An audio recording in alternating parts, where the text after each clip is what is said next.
You can't fix what isn't broken, but you can make it that little bit better. Say hello to the facelifted Volvo XC90.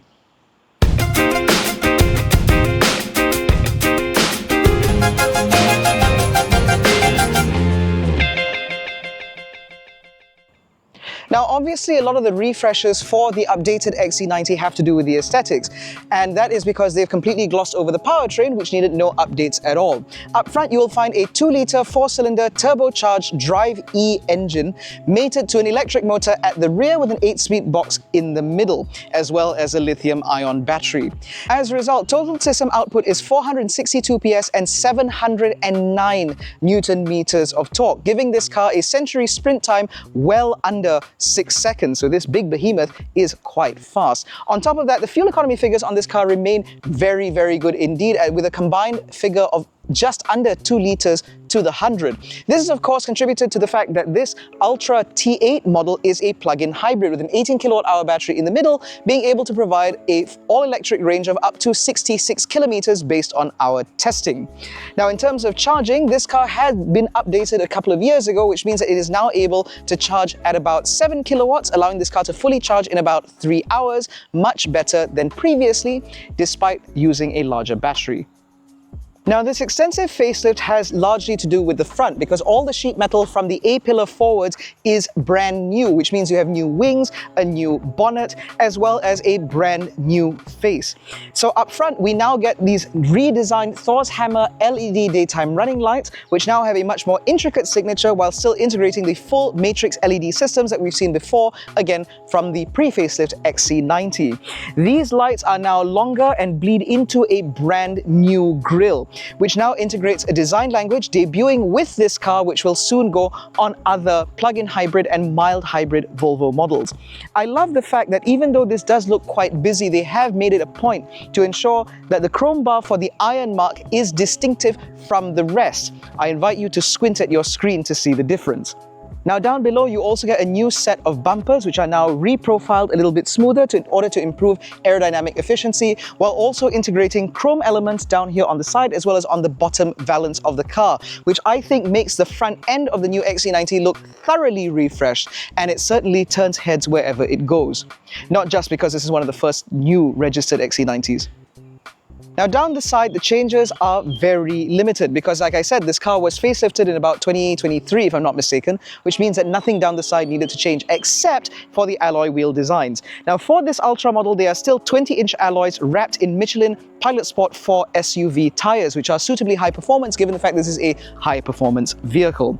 Now, the wheel design themselves have changed, so they are still diamond cut just like the previous ones, but the design itself has been altered. And I do appreciate the fact that when this car is rolling about, you will actually notice that the face of it actually dips into the middle like a deep dish wheel, which I think looks really smart.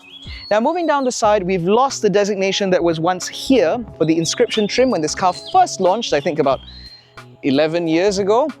And everything else is status quo, which is fine because the side profile of the XC90 has always looked very handsome. And for a 3-row SUV, I think this car looks absolutely timeless. It's a good thing that the XC90 looks as timeless as it does, because at the rear, nothing's changed. The only thing that has been altered are the taillights themselves, because the inside graphics are exactly the same, but they are now ever so slightly smoked, which on this black car, you can't tell at all. The bumper is exactly the same as the pre-facelift model. The tailgate is exactly the same as the pre-facelift model. That's all fine. This I completely understand. These taillights, however, could have integrated the newer design language that we've seen not only from the ES90, EX90 and EX30, but also from what we've seen from the facelifted S90. It just feels a little bit short. Now, of course, the XC90 is a 3-row SUV, but the majority of buyers use it as a 5+2, and set up that way, as you can see, there is a huge amount of space back here, certainly large enough for 5 people's worth of luggage if you were running away and relocating to a new country. In fact, even if the 3rd row was up, there is still plenty of space back here, enough for 7 people's worth of luggage for a weekend or even a long weekend like the one that we're filming on now because we don't understand public holidays. Now, because this is a Volvo, there are some smart touches in here. So as you saw, there is a one-touch release in order to improve access into the boot space. There is also a little bit of a cubby hole on that side, as well as some elastic bands in order to keep smaller items from rolling about. There's a 12-volt socket, and there is even this divider here with hooks and, again, an elastic band in order to stop things from rolling about. If, for example, you have luggage in the back, you can put small items in the front.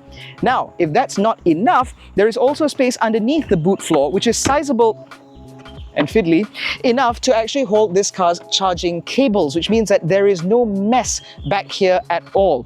This is what I think Volvo does best, which is smart design. It is not designed for design's sake. There is some intelligence to this as well. And of course, if you're one of those people with a large elderly dog and you want to carry it in the back of the car, not only is there a accessory net available in order to keep the little furry fella from messing up the rest of the interior, but you can also lower the rear air suspension in order to improve ingress and egress for your furry friend. Or if you just have a bad back, then that'll also improve things a little bit. Overall, this XC90 remains an incredibly practical vehicle because they haven't changed the things that matter. The taillights, however, that they could have done something with. Now, the interior of the XC90 has also been sympathetically updated because naturally this car has to be brought kicking and screaming into 2025, but more importantly, the design of this car didn't really require that much in terms of changes. So for example, the material quality remains absolutely excellent with a stitched leather dash, stitched leather door tops, as well as a fantastic use of material all about the place. You still get open pore wood, but it's now a different kind of open pore wood, which I think works a little bit better with the darker interior shade that we get as standard. The chrome accents along the dash have also been redesigned, so they now underscore the entire dash design, which I think looks fantastic, and more importantly, it makes way for this updated central tablet screen.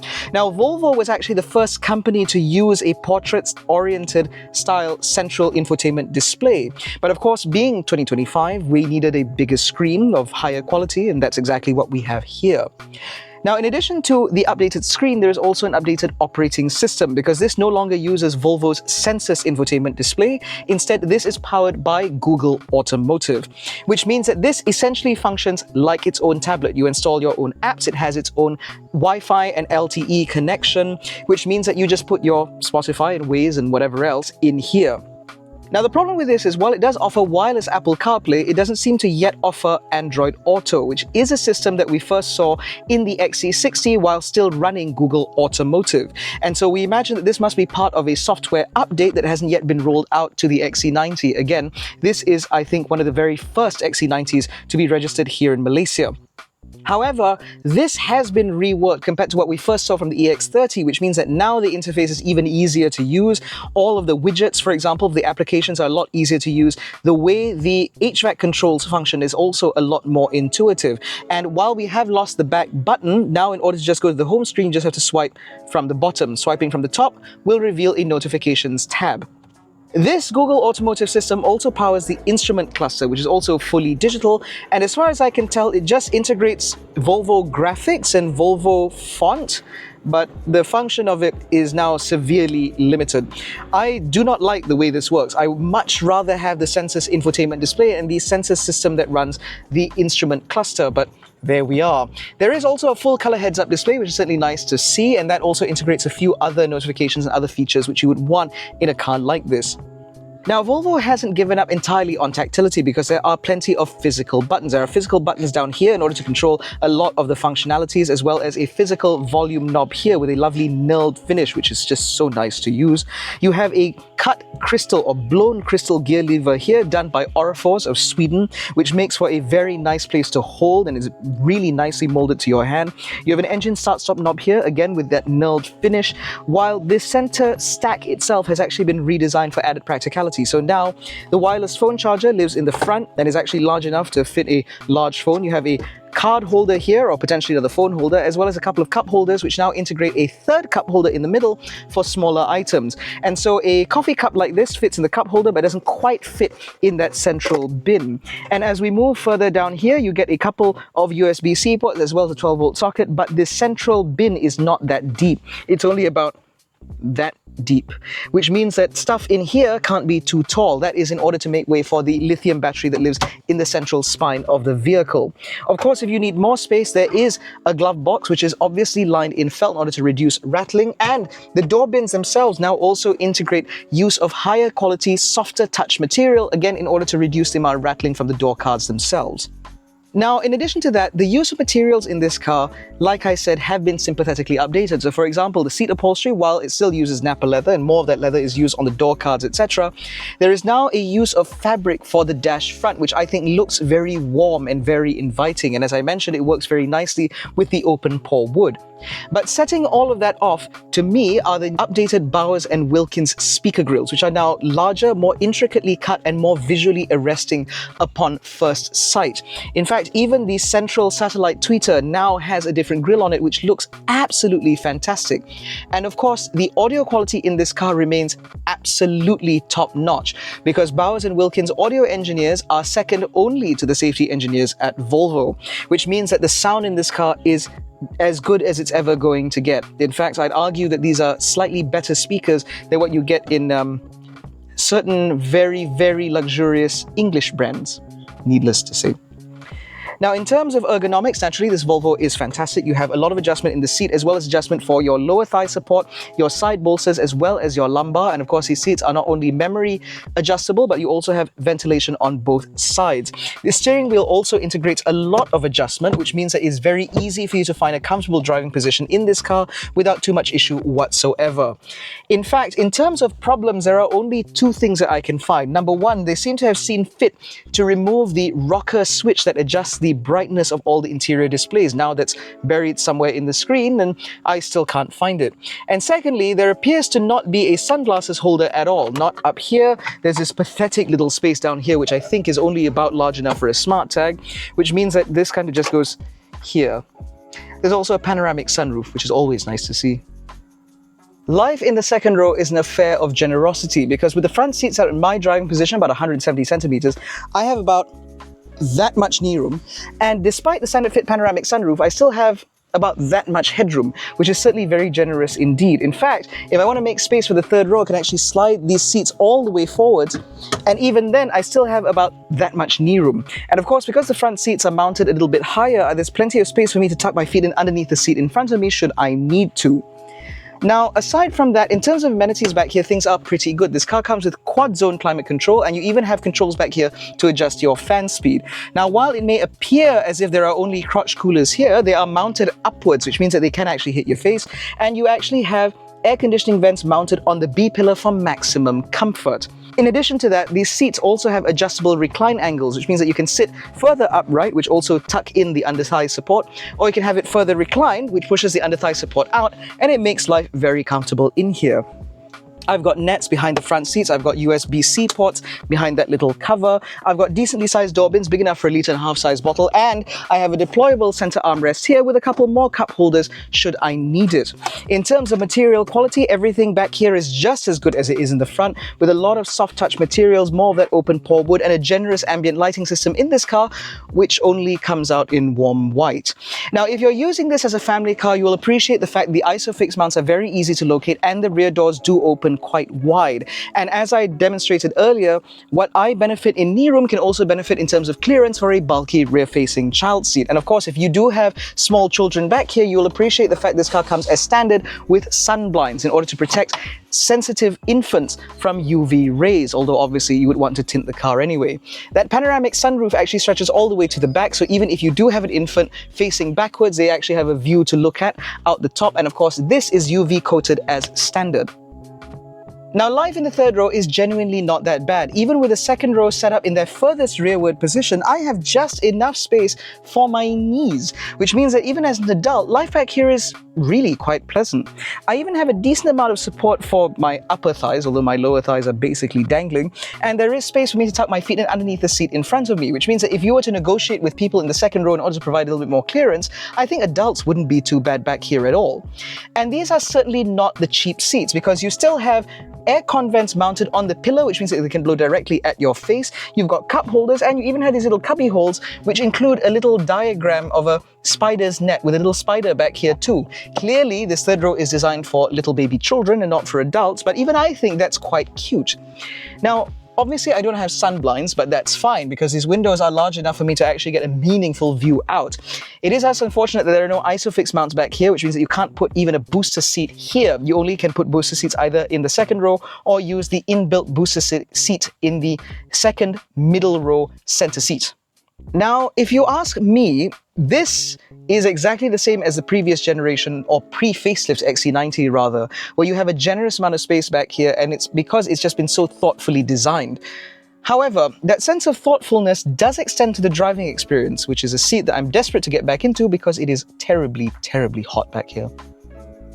Now, when we talk about the driving experience of the XC90, I'd like to clarify that this is not a matter of driving dynamics, because that most certainly isn't the case at all. With most Volvos, the issue, or rather the focus, is never to provide the most exciting driving experience. Sure, vehicles like the EX30 are very polished and surprisingly good to drive, but they're surprising because you don't expect it from a Volvo. In the XC90, however, this is very much on brand, in the sense that when you're cruising down the motorway like I am now, you appreciate the fact this car is very quiet and very refined, and thanks to this car's updated, or rather state-of-the-art powertrain, it means that you're not consuming that much fuel as you do so. And so, being sat here, I have to ask myself the question, is this better than the pre-facelift XC90? Because that was already a very, very good car. And given the fact that this car is obviously newer, there have to be some improvements, tangible improvements to this experience in order to justify existing owners stepping up into the new one. Now, on that note, Volvo globally has said that the XC90 now pays greater emphasis to driving refinement, and I am inclined to agree. As I'm doing motorway speeds now, the previous generation XC90 was not the quietest car to travel in, and it certainly fell short of vehicles like the Audi Q7, the BMW X5. But this new XC90 is perfectly up there. There is a little bit of road noise, yes, and there is a little bit of wind noise, yes, but this is also on par with the competition. On top of that, Volvo has gone to some extent in order to improve the overall refinement by adding dual laminate glass all the way around the car, and that certainly pays dividends when you're doing miles behind the wheel. And then, of course, there is the ride. Now, the XC90 in Malaysia at least has always ridden on 4-corner air suspension, and that has been kind of good but kind of bad. On the one hand, it's been very good at sort of maintaining very good body control and allowing the car to feel very isolated from the road surface without it feeling floaty. However, there was also the downside that when you do hit a sudden pothole, for example, or an expansion joint, the XC90 had this tendency to sort of reverberate all of that force straight into the cabin because the air suspension simply didn't have enough time to react to the sudden upwards and downwards motion. Now, I am happy to report the fact that in this facelift model, that has improved enormously, because driving this car around, if you told me that this was running on active frequency dampers or something like that, I would believe you. It feels so much more planted, so much more poised, and so much more confident than the outgoing model. And the best part is that when you do carry speed into a corner, like say on a motorway exit ramp, the body is now a little bit flatter, a little bit more stable than before as well, which means that for a car like this, which will most likely spend most of its life going up and down motorways as part of a family adventure, this is not a car where you have to scrub all that speed as you exit a motorway or if you see a corner on the LPT or the East Coast Expressway. That to me is a hugely good thing, because you want a consummate family car when you're buying a vehicle like this, especially when you're spending a little bit short of ₦500,000 ringgit. And I do think that the XC90 does that very, very well. Now, for the sake of being thorough, I will talk about fuel economy, although there is really no point. Now, as I mentioned earlier, the powertrain in this car is a plug-in hybrid where you have an 18 kilowatt-hour battery nestled right here in the center of the car, and that powers the motor over the rear wheels, while there is a 2-litre twin-charge engine up front. Now, with this power output, or rather with this powertrain, it means that this car can do up to 66 kilometers in all-electric range based on our testing. And I can verify the fact that it will indeed do 66 kilometers before the engine then kicks in. Now, in doing so, this car has a claimed 100-kilometer sort of WLTP consumption, combined cycle consumption of about 1.9 liters to the 100. Now, that is an ambitious number, and I imagine that in very specific conditions, you could actually be able to achieve 1.9 liters to the 100. Now, in my testing, and I'd like to bear in mind, or rather, I'd like you to bear in mind that I can't charge the car every day, and so I'm not exactly running this car around like an EV all the time, that in my testing, this car is reporting somewhere around 2.3 to about 4 liters to the 100, which again, for a vehicle like this, capable of doing the Century sprint time in under 5 seconds, is still incredibly impressive. Not only that, when you do charge the car up, thanks to the improved AC charging speeds, you only need 3 hours from a 7 kilowatt wall box in order to get this car from dead to full, which means that, for example, at my favorite mall, I can plug the car in, watch a movie, and come back to my car being fully charged. And then, of course, there is a matter of safety, which is also another point that I wish I wouldn't have to belabor because it's ultimately a Volvo. And of course, the pilot assist system, or rather the IntelliSafe suite of active safety systems in this car, is incredibly comprehensive, which means that you get full level 2 semi-autonomy, including things like rear cross traffic alert with rear AEB, forward-facing AEB with pedestrian and cyclist detection, lane keep assist, lane centering, all the stuff that you have come to expect. However, a couple of things about this car that I would like to note. Number one, the adaptive cruise control and lane centering assist systems in this car is so incredibly polished that in a traffic jam, you really are just monitoring the car. And secondly, this car's active park assist, or its autonomous parking system, is also incredibly polished, because in addition to being able to identify parking spaces very easily, while it's maneuvering, the car will actually refine the space it's trying to get into, and so it understands the space it needs to be in, and it doesn't sort of just go into a predefined space. It can adapt to the situation very well. And I think that's very good for a car this big, because I imagine that certain inept people might really appreciate functions like that. So to that end, do I think that this new Volvo XC90 is worth upgrading to if you already have an XC90? I think yes, because the improvements within this car in terms of both the technology as well as the powertrain refinements that this car has seen over the generations, to me does make this car feel like a newer car. On top of that, the refinements made to the suspension system certainly make this feel like a much more luxurious experience compared to the outgoing model, where every time you hit a pothole, it felt like the whole sort of persona was gone. However, if you are a keener driver, and more importantly, you have zero use for the third row of seats, then you can consider the BMW X5, which is also available as a plug-in hybrid with a usable all-electric range. But more importantly, that car does drive a little bit keener, and so it does make it feel like a little bit more of a driver's car. And of course, if you do not want to faff about with plugging your car in at all, there is also the Volvo XC90 B5 mild hybrid, which is notably a little bit more affordable than this T8 Ultimate, but it doesn't compromise in terms of overall specifications, which means that you're just choosing the powertrain that is most suitable for you.